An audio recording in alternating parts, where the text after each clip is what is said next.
اور افغانستان سے ٹولو نیوز کے حوالے سے بہت بڑا دعویٰ کیا گیا ہے کہ افغانستان میں ناگرکوں پر حملوں کی سازش رچنے والے ٹھکانوں کو نشانہ بنایا گیا ہے. جو اسلامک ریپبلک آف پاکستان اور اسلامک ایمریٹس آف افغانستان کے بیچ میں جو جنگ جو چل رہی ہے, یہ لو انٹینسٹی وار کہیے but with very high casualties actually periodically episodically. ہم تو ڈوبے ہیں صنم, تم کو بھی لے ڈوبیں گے. This is I think the message from Afghanistan to Pakistan. Sir سب سے پہلے تو یہ بتائیں کہ خیبر پختونخوا اور بلوچستان کے بعد پراکسی وار کا کراچی اور سندھ میں دستک دینا اور اس حوالے سے کالعدم جماعت الاحرار کا سامنے آنا اس سارے معاملے کو کتنا مزید پیچیدہ بنا رہا ہے؟ جی میٹر آف کنسرن بالکل ہے, اور خاص طور پر جو اتنا بڑا شہر کاسموپولیٹن سٹی ہے وہاں تک یہ پہنچ گئی دہشت گردی. خاص طور پر جو ڈیفنس پیکٹ تھا اس کے بعد ہم سمجھ رہے تھے کہ سعودی عرب کا انفلوئنس ہوگا تو شاید وہ وہاں پر کام کرے, لیکن لگتا یہ ہے کہ اجیت دوول کا انفلوئنس کچھ زیادہ کام کر رہا ہے افغان طالبان پہ. یہ کوئی چھوٹا ایکٹ نہیں ہے, تو دس از اے بگ تھنگ, اور یہ پلانڈ آپریشن تھا, اور یہ ایسے نہیں ہے کہ جناب کوئی اٹھ کے آ گیا اور کر دیا ہے. یہ انہوں نے پلاننگ کی ہے کہ جب آپ اور دنیا سے آپ تعریفیں اپنی کروا رہے ہیں اور اتنے اہم آپ کا رول بن گیا انٹرنیشنلی, تو کون سی طاقتیں ہیں جو آپ کو دکھانا چاہیں گی ان اے پور لائٹ؟ تو یہ تو ایک ہی ملک ہے, وہ ہے انڈیا. تو دوستو, آپ نے ایک بات ضرور نوٹس کیا ہوگا ان دنوں پاکستانی میڈیا کے اندر کہ پاکستانی جرنلسٹ اور اینالسٹ آج کل افغانستان یا طالبان کے بارے میں بات کرتے ہوئے جو پہلے ان کے جمعہ پہ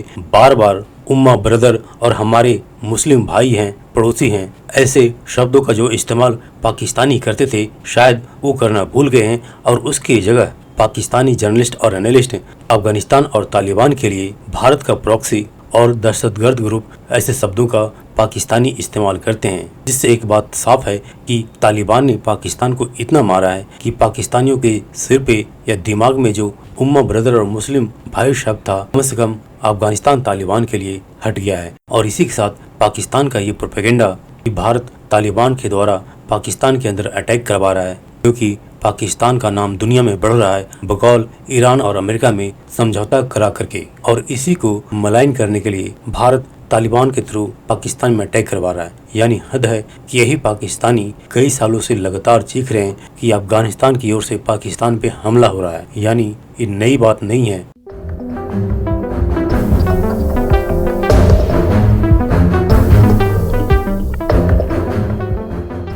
جنرل صاحب, یہی سوال ہے کہ اب پاکستان کے پاس اگر وہ کہتے ہیں نا کہ لاتوں کے بھوت اگر باتوں سے نہیں مانتے, کہ سارے چینلز ہم نے ایگزاسٹ کر لیے ہیں, کوششیں کر لی ہیں, جن ملکوں کا انفلوئنس ہو سکتا تھا, خاص طور پر جو ڈیفنس پیکٹ تھا اس کے بعد ہم سمجھ رہے تھے کہ سعودی عرب کا انفلوئنس ہوگا تو شاید وہ وہاں پر کام کرے, لیکن لگتا یہ ہے کہ اجیت دوول کا انفلوئنس کچھ زیادہ کام کر رہا ہے افغان طالبان پہ. دیکھیے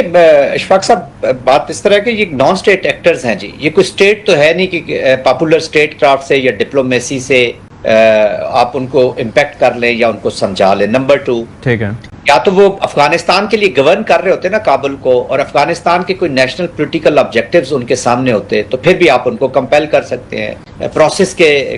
ذریعے وہ ادھر پاور تک آئے ہوتے. They are the children of conflict, اسی کے محور اس کا بندوق ہے, تشدد ہے. اگر وہ پاور میں رہنا بھی چاہتے ہیں تشدد, اگر انہوں نے ری گین کی ہے پاور, بیک ٹو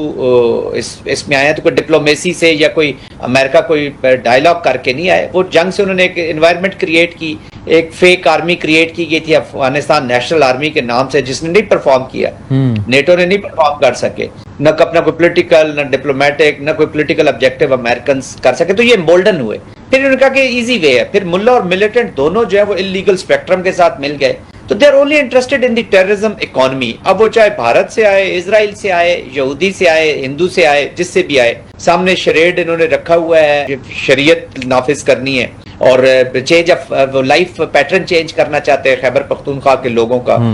کوئٹہ کے اندر یا بلوچستان کے اندر ایک اسٹریٹجک پارٹنر کے طور پر شامل ہو گئے ہیں جو انیمیکل فورسز ہے, کیونکہ وہاں پہ اسٹریٹجک اپلیکیشن ہے وہ ذرا سیریس لیول کی ہے. تو ابھی even B L A B R A کی جو تشکیلیں یا بلوچستان میں بھی تشکیلیں آ رہی ہیں, اگر 2 بی ایل اے کے لڑکے ہیں تو 7 سے 8 افغانی ہوتے ہیں, اور ماسٹر مائنڈ پلاننگ ساری اسٹرکچر سٹیٹ کر رہی ہے. تو دیز آر ناٹ نارمل, کوئی لوگ نہیں ہے یا اسٹرکچر نہیں ہے جس کے ساتھ آپ نے بات چیت کرنی ہے. You will have to create the environment, اور اس کے لیے جو آپ بات کریں لاتوں کے بھوت, لاتے بھی آپ 30 to 40% ہی ہے نا, باقی رسپانس ڈپلومیٹک پولیٹیکل بہت ساری ڈومینز میں, ریجنل کنسنسس میں, انٹرنیشنل اپلیکیشن میں, bring U S into the conflict in a way کہ وہ اسٹیک ہولڈر ہیں یہاں پہ. 7